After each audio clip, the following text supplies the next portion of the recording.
Good morning students.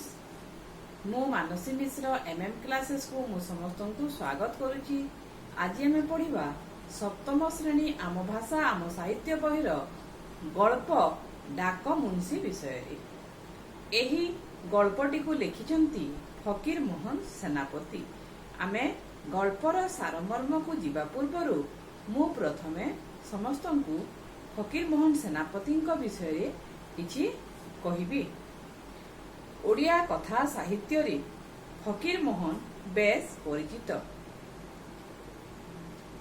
Lakshman चरण सेनापति औरसरु ओ तुलसी देईक गर्भरु 1843 मसीहा जानुआरी मास मकर संक्रांति दिन बालेश्वर जिल्लार मल्लिकासपुर ग्राम रे भूमिष्ठ होइथिले एही अद्भुत कर्मा शिशु।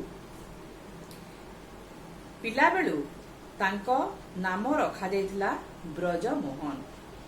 लक्ष्मणंकर माता कुचिला देई अत्यंत खुशी होइथिले तांको नातींको जन्म रे। मात्र तांकर सेही खुशी बेसी दिन रही पारिला नाही। ब्रजमोहन अल्प काल मध्यरे पितृ मातृहीन होई पड़िथिले। अर्श ओ श्वास रोगरु शिशु ब्रजमोहन को बंचाइबा पई कुचिला देईंकर आउ किछि उपाय नथिला। तेणु से ब्रजमोहन र प्राण भिक्षा कले मुसलमान पीरंक ठारे। सेमानंक मनस्तुष्टि निमंते कुचिला देई पिलाटीर नाम रखिथिले फकीर मोहन। कारण फकीरंक कृपा फलरे ब्रजमोहन रोगमुक्त होइथिले, किंतु सबुदिन पाई पीरंक हातरे तांको समर्पण करि पारिले नाही। केवल एतिकी कले जे प्रति वर्ष मोहरम समय रे 8 दिन पाई फकीर मोहन फकीरंक पोशाक पिंधि द्वार द्वार बुली भिक मागुथिले ओ सेही भिक्षा लब्ध धन को पीर बाबा को समर्पण करुथिले। भविष्यत जीवन रे ओडिया साहित्य क्षेत्र रे से सेनापति पद को सार्थक करथिले। रज संक्रांति रे से मृत्युवरण करथिले। गोटिए संक्रांति रे तांकर जन्म एवं आ गोटिए संक्रांति रे तांकर मृत्यु होइथिबारु तांको संक्रांति पुरुष बोली मध्य कहा जाए। फकीर मोहन सेनापति अनेक क्षुद्र गल्प, उपन्यास, काव्य कविता ओ आत्मचरित लेखि ओडिया साहित्य रे प्रतिष्ठित। तांकर साहित्य सृष्टि रे समकालीन समाजर यथार्थ चित्र देखिबा को मिले।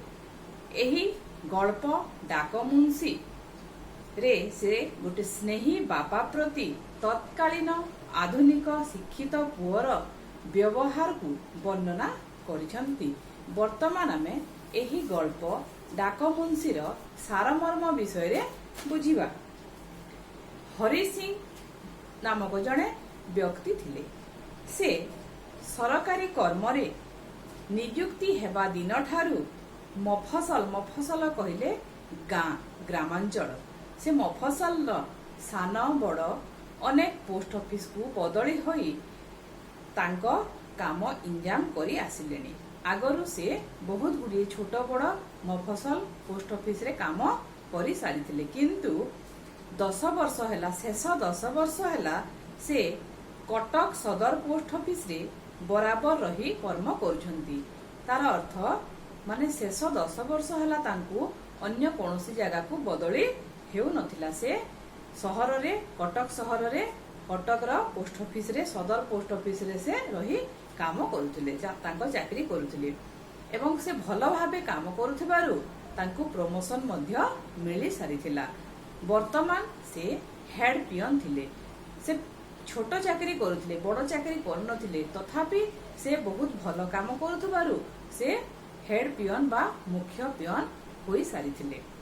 दरमा सेते बेलकू से पाउथिले मासकू मात्र 9 टंका। किंतु पिला माने तुमे भाबो नाही जे वर्तमान रो 9 टंका बोली, काहेकि ना एते वर्ष आगरु 9 टंकार मूल्य बेस बहुत थिला। वर्तमान समय रे सिना 9 टंका रे किछि भी हेबो नहीं, କିନ୍ତୁ ସେତେବେଳକୁ ସେହି 9 ଟଙ୍କାର ମୂଲ୍ୟ ମଧ୍ୟ ଠିକ୍ ଥିଲା, ଗୋଟେ ପରିବାର ଚଳିଯିବା ପାଇଁ ଥିଲା। ମାସକୁ 9 ଟଙ୍କା ଦରମା ପାଉଥିଲେ। କଟକ ସହରରେ ସବୁ ଜିନିଷ କିଣା। ସେ ତ ଯେହେତୁ କଟକରେ ରହି ଚାକିରି କରୁଥିଲେ, ସେଠି ତ ସବୁ ଜିନିଷ କିଣିଲେ ଯାଇ ଗାଁ ହେଲେ ଗ୍ରାମାଞ୍ଚଳ ହେଲେ ନିଜ ଜମିବାଡ଼ି ଟିକେ ଥିଲେ ସେଠାରେ କିଛି ଚାଷବାସ କରି କିଛି ପନିପରିବା ଲଗେଇ ସେଥିରୁ ବି କିଛି ବାହାରି ଯାଆନ୍ତା। କିନ୍ତୁ ଯେହେତୁ ସହରରେ ସେ ଅବସ୍ଥାନ କରୁଥିଲେ, କଟକ ସହରରେ ପୁଣି ତ ସେଠି ସବୁ ତାଙ୍କୁ କିଣିକିରି ହିଁ ଚଳିବାକୁ ପଡୁଥିଲା। ନିଆଁ ଟିକକ ପାଇଁ ଦିଆସିଲିଟାଏ ମଧ୍ୟ ନ କିଣିଲେ ନୁହେଁ। କହିବାର ଅର୍ଥ ଯେ ଅତି ଛୋଟରୁ ଛୋଟ ଜିନିଷଟିଏ ମଧ୍ୟ ନ କିଣିଲେ ମିଳି ନଥାଏ। ସବୁ ଜିନିଷ ପାଇଁ ପଇସା ଦରକାର ହୋଇଥାଏ। ଅତି କଷ୍ଟରେ ଚଳି ସୁଦ୍ଧା ମାସକୁ 5 ଟଙ୍କାରୁ ଉଣା ଖର୍ଚ୍ଚ ପଡେ ନାହିଁ। ସେ ତାଙ୍କର ମାସିକ ଖର୍ଚ୍ଚ ଥିଲା ମାସକୁ 5 ଟଙ୍କା। ସେ ଦରମା ପାଉଥିଲେ 9 ଟଙ୍କା ଏବଂ ବହୁତ କଷ୍ଟରେ ବହୁତ ଅଳ୍ପରେ ମଧ୍ୟ ଚଳିଲେ ବି ଯେମିତି ବି ହେଉ ମାସକୁ 5 ଟଙ୍କା ଦରକାର ପଡୁଥିଲା। 5 ଟଙ୍କାରୁ ଆଉ କମରେ ସେ ଚଳି ପାରୁ ନଥିଲେ। ସେଇଟା ପୁଣି ସେଇ ସମୟର 5 ଟଙ୍କା ବୋଲି ଚଳି ଯାଉଥିଲେ। ସେଥିରୁ ପଇସା କୌଣସି ରୂପେ ଘରକୁ 4 ଟଙ୍କା ନ ପଠେଇଲେ ନୁହେଁ। ଘରେ ସ୍ତ୍ରୀ ଆଉ 8 ବର୍ଷର ପୁଅ ଗୋପାଳ। ସେ ଏକୁଟିଆ ରହୁଥିଲେ। ହରି ସିଂ ଏକୁଟିଆ ରହୁଥିଲେ କଟକରେ ଏବଂ ତାଙ୍କ ସ୍ତ୍ରୀ ଏବଂ ତାଙ୍କ ପୁଅ 8 ବର୍ଷର ପୁଅ ଗୋପାଳ ରହୁଥିଲେ କୋଉଠି? ତାଙ୍କ ଗାଁରେ। ସେଥିପାଇଁ ସେ 2 ମା ପୁଅଙ୍କ ପାଇଁ ତ ପୁଣି ଟଙ୍କା ପଠେଇଲେ ଯାଇ ସେମାନଙ୍କ 2 ଜଣଙ୍କ ପାଇଁ ବାକି ଯେଉଁ 4 ଟଙ୍କା ବଳୁଥିଲା 9 ଟଙ୍କାରୁ ନିଜ ଖର୍ଚ୍ଚ ପାଇଁ 5 ଟଙ୍କା ଯାଇ ଯେଉଁ 4 ଟଙ୍କା ରହୁଥିଲା ସେଇ 4 ଟଙ୍କାକୁ ସେ ଗାଁକୁ ପଠଉଥିଲେ।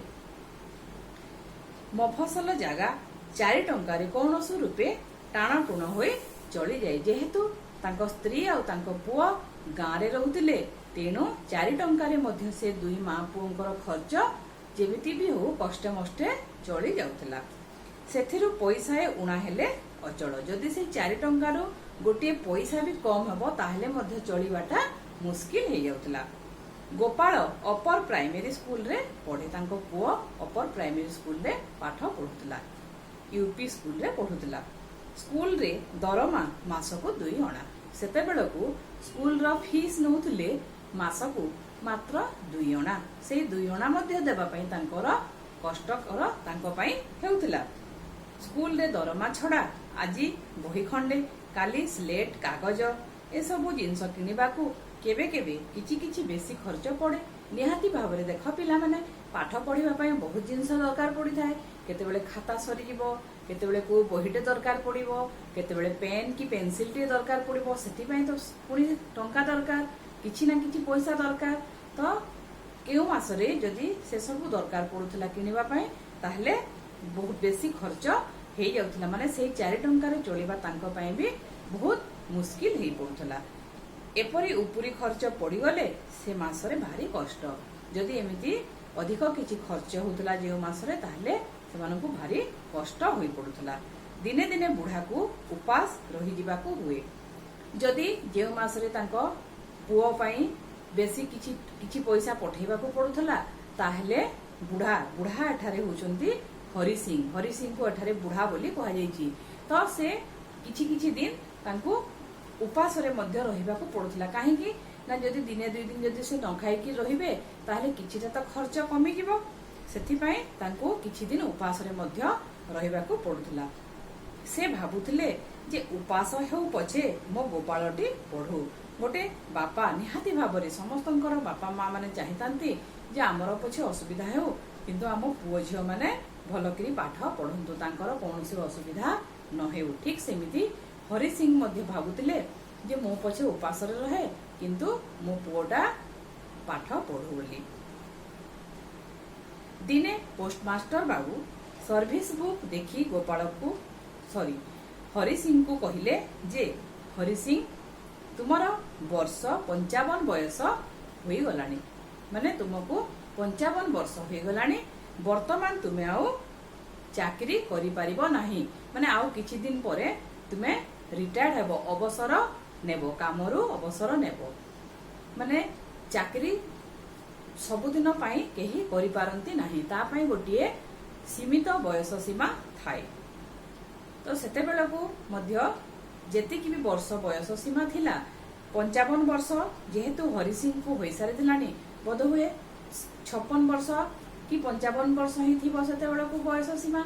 तो पोस्टमास्टर बाबू दिने तांकर सर्विस बुक होउची जेउथिरे सबु रेकर्ड रखा जाय जे किए केउ तारीख रे चाकरी पाइला एवं से केते वर्ष पर्यंत चाकरी करिवो एवं से चाकरी रु अवसर केउ तारीख रे नेबो सेथिरे सबु लेखा जाय थाए, ताकू कहा जाय सर्विस बुक। सबु सरकारी चाकरी माननक पई, सरकारी हेउ किंबा बेसरकारी कर्मचारी हुंतु समस्तनक पई सर्विस बुक थाए एवं सेथिरे सबु किछि लेखा होई थाए।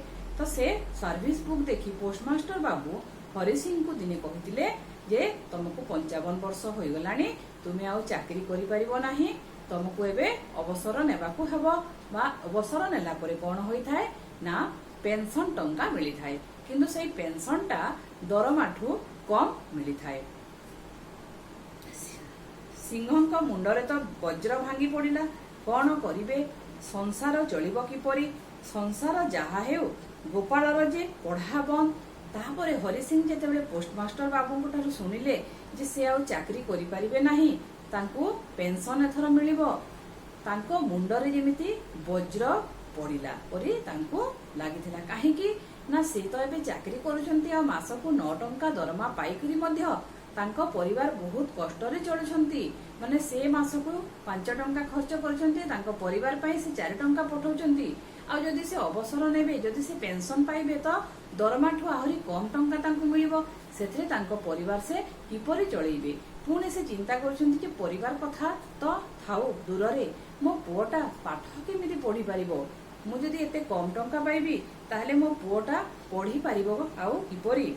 गोपाल जन्मदिन ठारू सिंहे मन मध्यरे गोटाए उच्च आशा पोषिचंती। हरि सिंह तांको पुओर जन्मदिन ठारू माने जन्म हेबा दिन ठारू गोटे मन भितर तांकर गोटे आशा बांधी रखिदिले जे तांको पुओकु से पाठ टिके पढ़ेई, पाठशाठ पढ़ेई मफसल पोस्ट ऑफिस रे सब पोस्टमास्टर टिए से करिवे, अति निकुच रे विलेज पोस्टमास्टर टिए हेबो।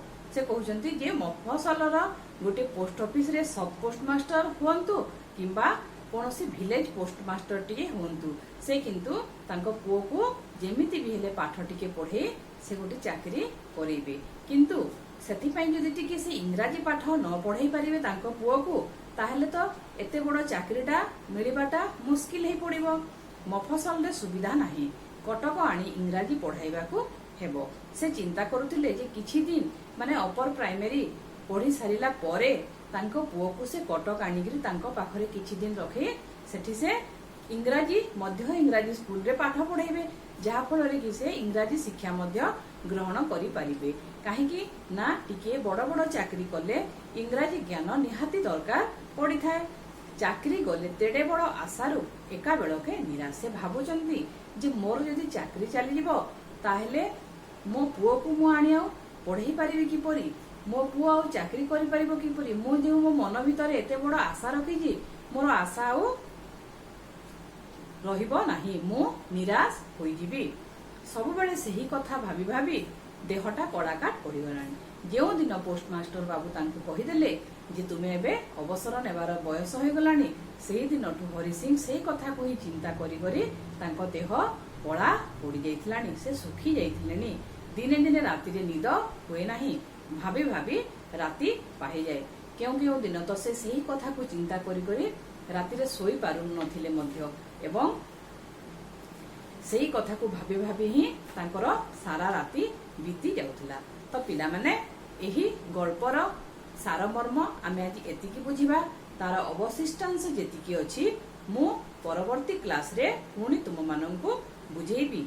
आज एही गल्पटी तुम माननकु किपरि लागिला निश्चय जणैबो।